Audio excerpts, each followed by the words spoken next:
When you start working on your lower chakras, it's like embarking on the hero's journey, because once you say yes to the adventure, you go through a series of predictable events.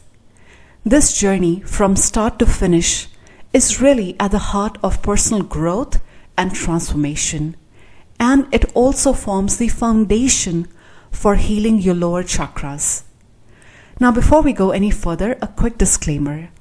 This video is not about how to work with each lower chakra individually. There are plenty of videos on this topic, and I've linked a few in the description. The intention in this video is to explore the interconnectedness between the lower chakras, as in how these three lower chakras directly impact one another and also dictate the quality of your thinking, your attitudes, beliefs, and actions. So the lower chakras are chakra 1, 2, and 3. That's the root chakra, the sacral chakra, and the solar plexus chakra. And together they shape and color your human experience. Now the mind matrices connected with these three lower chakras are the subconscious mind, the instinctual mind, and the conscious mind. And collectively, these three mind matrices form your personality, as in who you are in this world. Another common name for personality is ego. Now, every single person on this planet has an ego. And that ego is made up of three layers, layer 1, 2, and 3. Of these three layers, the conscious mind is what you are usually aware of because you live in a 3D reality. But the other two mind matrices, not so much.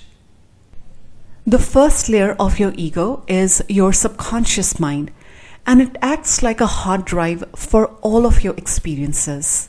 From your first kiss, to buying your first car, to losing a loved one, every single memory of your life, good or bad, is stored on this hard drive. Now the happy memories are a non-issue, but the unpleasant and painful ones often impact you downstream. The second layer of your ego is your instinctual mind. Think of it like the headquarters of your instinctual drives and addictions. Now your instincts are that which you do without thinking. For example, the instinct to procreate, or the instinct to soothe a baby, or to feel empathy for another. These are inbuilt. You are born knowing them. And then there are learned instincts, that which you pick up from your environment, especially after enduring unpleasant experiences.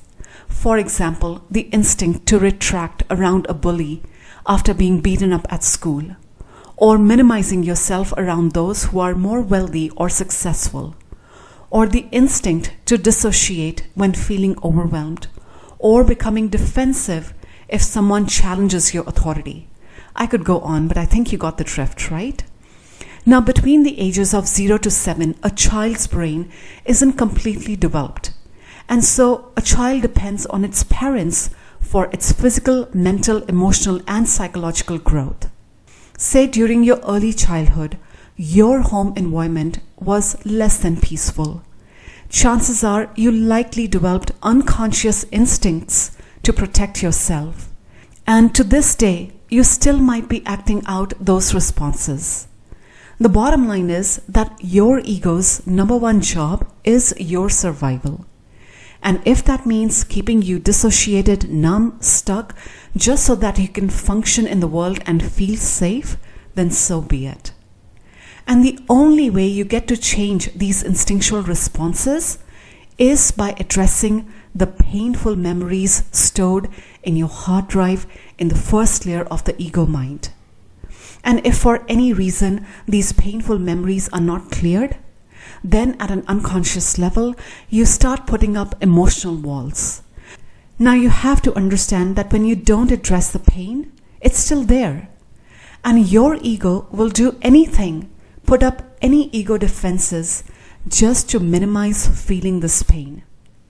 And over time, these emotional walls, they morph into persistent negative thoughts and emotions that you simply can't brush off.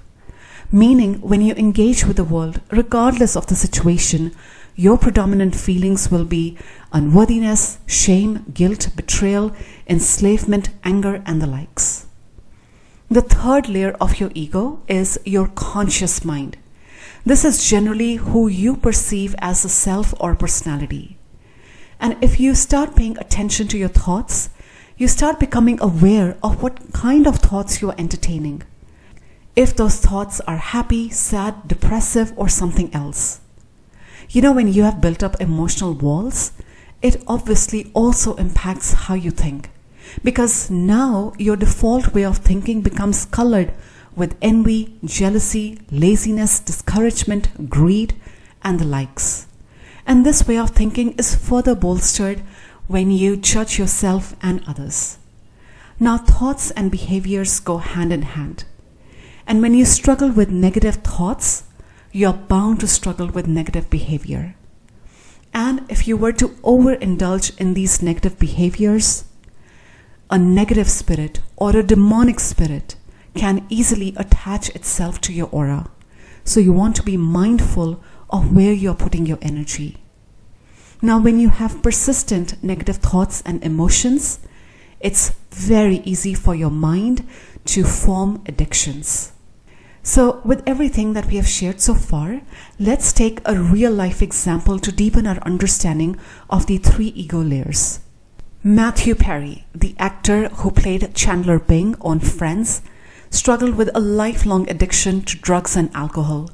And this is something he candidly shared in his best-selling book, Friends, Lovers, and the Big Terrible Thing. Now, if you look at Matthew's life through the backdrop of the three layers of ego, at a conscious mind level, his behavior was telling of an addict. He couldn't help but drink and take drugs, even if that meant sabotaging his relationships, his career, and pretty much everything in his life. But how did Matthew Perry get this way? Of course, he wasn't born an alcoholic. Then what triggered this behavior? In his book, he shares many traumatic childhood experiences. For example, his parents getting divorced when he was only 9 months old and having to live with his mom and feeling like his dad abandoned him. Then at age 5, he flew down from Canada to Los Angeles to see his father, but without any adult oversight, as an unaccompanied minor. And he said this event made him wonder that he was really all alone. Another incident he shares is about a time when he was only a few days old and wouldn't stop crying, so his parents took him to a doctor who put him on barbital, which is a narcotic and a sedative. In addition, he talks about constantly having to fight for his mother's attention, feeling lonely as a child, feeling as if his job was to entertain others and take care of others. That's a lot for any child to process. Now imagine all these painful memories, including the happy ones, of course, are stored in the first layer of his ego mind, his subconscious mind. And based on what he experienced in his childhood years, his core emotional wounds in the instinctual mind were abandonment, feeling unloved and unwanted. And I'm presuming that his early exposure to barbital also primed his brain for addiction. But what flipped that addiction switch was a lack of emotional nurture growing up. Throughout the book, Matthew shares many stories ranging from auditioning for Friends to dating Julia Roberts to filming with Salma Hayek, and also about the time when he thought he would take up tennis professionally. But through all his stories, the undercurrent of his emotional issues remain the same. I am not enough. I am too needy. I need love, but I don't trust it. If I show you the real me, you might leave me. Before you can reject me, I will reject you. And it wasn't until he addressed the painful memories in his subconscious mind, the layer 1 of the ego, that he finally found respite. But that relief came after decades of running away from inner work, after decades of enduring abuse at a physical, mental, emotional, and even spiritual level. So if there's one lesson that we can all learn from Matthew Perry's life, it would be that if we are to successfully tread this hero's path, then we must get a handle on our addictions. Why? Because they will constantly undermine our efforts for personal growth, for change and evolution. Now, often we tend to limit the scope of addiction to drugs, alcohol, food, and even sex. But it's just as easy to become addicted to social media, power, fame, success, money, plastic surgery, getting tattoos, and even traveling. In our modern world, most of us are cut off from our feelings and emotions. But what happens when we lose this ability to feel? You can't access the first two layers of your ego mind. In other words, you can't get to the root cause of your pain and suffering. And this is also why people get stuck in their negative thoughts, because the keys to their freedom are tucked away here. Now, when we talk about the hero's journey through the underworld, it's all about deep diving into the emotional realm, because that's the only way you can access the content stored in the first two layers of your ego mind. And so, if you want to complete this journey, you must make your emotions your allies.